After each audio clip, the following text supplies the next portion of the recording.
Assalamualaikum warahmatullahi wabarakatuh. Allahumma sholli ala Sayyidina Muhammad wa ala ali Sayyidina Muhammad. Suasana damai dan tentram menyelimuti kota Madinah. Pada saat itulah Rasulullah yang sudah menikahi Aisyah binti Abu Bakar di Mekah merayakan pernikahan beliau tersebut. Ketika itu Aisyah sudah menjelang remaja. Beliau adalah seorang gadis yang lemah lembut dengan air muka yang manis dan sangat disukai banyak orang karena pandai bergaul. Pernikahan ini membuat persahabatan Rasulullah dengan Abu Bakar As-Siddiq semakin erat. Setelah menikah, Aisyah berpindah dari rumah ayahnya ke rumah Rasulullah di samping masjid. Tidak terkira rasa bahagia Aisyah. Ia melihat pada diri Rasulullah ada sesuatu yang lain dibandingkan kebanyakan orang. Rasulullah adalah suami sekaligus ayahku. Demikian pikir Aisyah dalam hati. Beliau adalah suami yang penuh cinta kasih, tapi juga tidak berkeberatan ikut bermain-main bersamaku. Subhanallah, beliau benar-benar manusia yang luar biasa. Aku benar-benar mencintainya setulus hatiku untuk selamanya, dari dunia sampai akhirat kelak. Setelah menikah dengan Aisyah yang cerdas dan periang, beban pikiran Rasulullah terkurangi. Mengurus umat satu kota penuh memerlukan konsentrasi yang amat tinggi hingga menyebabkan rasa lelah yang luar biasa. Namun, jika beliau pulang ke rumah dan bertemu Aisyah, segala lelah dan beban berat terasa hilang. Canda, senyum, dan bakti Aisyah menumbuhkan rasa riang dan semangat baru dalam hati Rasulullah. Tidak terkira besarnya kasih sayang Rasulullah kepada Aisyah. Suasana hati Rasulullah yang tentram mengimbas luas kepada penduduk Madinah. Mereka merasakan kehidupan bersama Rasulullah jauh lebih baik daripada kehidupan mereka dahulu. Mungkin saat ini sebagian orang justru dalam keadaan lebih miskin dari dahulu. Akan tetapi, ketenangan dan kebahagiaan hidup bersama Islam jauh lebih mahal daripada apapun.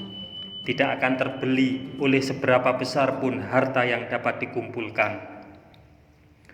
Maka dari itu, kaum muslimin pun melaksanakan tugas-tugas agama dengan penuh semangat. Mereka mulai menunaikan zakat dan mengerjakan saum. Sedikit demi sedikit, ajaran Islam mulai menemukan kekuatannya. Untuk menghibur Aisyah dari kesedihan karena tidak memiliki putra, dan agar istri tercintanya itu merasa diperhatikan dan disayang, Rasulullah mengizinkan Aisyah mengangkat putra saudarinya Asma binti Abu Bakar. Keponakan Aisyah itu bernama Abdillah, sehingga Aisyah dikenal orang dengan panggilan Ummu Abdillah. Rasulullah mengajarkan bahwa kehidupan dalam Islam itu dilandasi oleh rasa persaudaraan. Beliau bahkan mengatakan bahwa tidak sempurna iman seseorang sebelum ia mencintai saudaranya seperti mencintai dirinya sendiri. Seseorang bertanya kepada Rasulullah, "Perbuatan apakah yang baik dalam Islam?" Beliau menjawab, "Sudi memberi makan dan memberi salam kepada orang yang engkau kenal dan yang tidak engkau kenal." Rasulullah menjadikan dirinya teladan tertinggi bagi setiap muslim. Beliau amat rendah hati dan tidak mau diagung-agungkan walaupun beliau adalah manusia terbaik. Beliau bersabda, "Jangan memujaku seperti orang-orang Nasrani yang memuja anak Maryam. Aku adalah hamba Allah. Sebut saja aku hamba Allah dan utusannya." Pernah suatu ketika beliau mengunjungi para sahabat yang sedang berkumpul. Serempak mereka berdiri menyambutnya seperti layaknya orang lain menyambut orang yang mereka hormati. Namun Rasulullah tidak menyukai hal itu. Beliau bersabda, Jangan kamu berdiri seperti orang-orang asing yang mau saling diagungkan. Setiap kali mengunjungi para sahabatnya, Rasulullah tidak pernah memilih-milih tempat duduk. Beliau duduk begitu saja dimanapun ada tempat luang. Ia bergurau dengan para sahabat, bergaul erat dengan mereka, diajaknya mereka berbincang-bincang. Jika para sahabat kebetulan disertai anak-anak mereka, Rasulullah mengajak anak-anak itu bermain-main. Kemudian didudukkannya anak-anak itu di pangkuan beliau. Rasulullah tidak pernah menolak undangan. Beliau selalu datang apabila diundang, baik oleh orang merdeka, budak sahaya, maupun orang miskin. Dikunjunginya orang yang sakit walaupun letaknya jauh di ujung kota. Orang yang datang minta maaf selalu beliau maafkan. Beliau selalu yang memulai memberi salam kepada orang yang dijumpai. Beliau pasti selalu yang lebih dulu mengulurkan tangan menjabat sahabat-sahabatnya. Tidak akan pernah lagi kita menjumpai seorang pemimpin yang begitu lembut dan begitu menyayangi rakyatnya. Pemimpin yang hidup sederhana seperti kebanyakan rakyatnya. Pemimpin yang mampu memberi nasihat dan teladan. Pemimpin yang selalu siap memberi dan mendapat tempat di lubuk hati terdalam setiap orang yang mengenalnya. Sungguh telah datang kepadamu seorang Rasul dari kaummu sendiri. Berat terasa olehnya penderitaan yang kamu alami.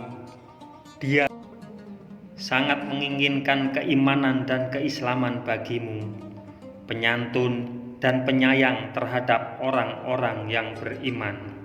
Surah At-Taubah. Salat Rasulullah adalah salat yang paling indah dibandingkan semua sahabatnya. Beliau melakukan salat seakan sedang berjumpa dengan orang yang paling ia sayangi, sehingga sulit rasanya untuk berpisah. Salat beliau seakan-akan merupakan suatu pertemuan terakhir dengan orang yang dicintainya. Salat beliau begitu khusyuk, seolah-olah beliau sedang bercakap-cakap dan memandang Allah. Semoga kisah ini bermanfaat untuk kita semua. Wassalamualaikum warahmatullahi wabarakatuh. Mudah-mudahan kelak kita akan mendapatkan syafaat dari Nabi besar Muhammad sallallahu alaihi wasallam. Amin, amin, amin ya rabbal alamin.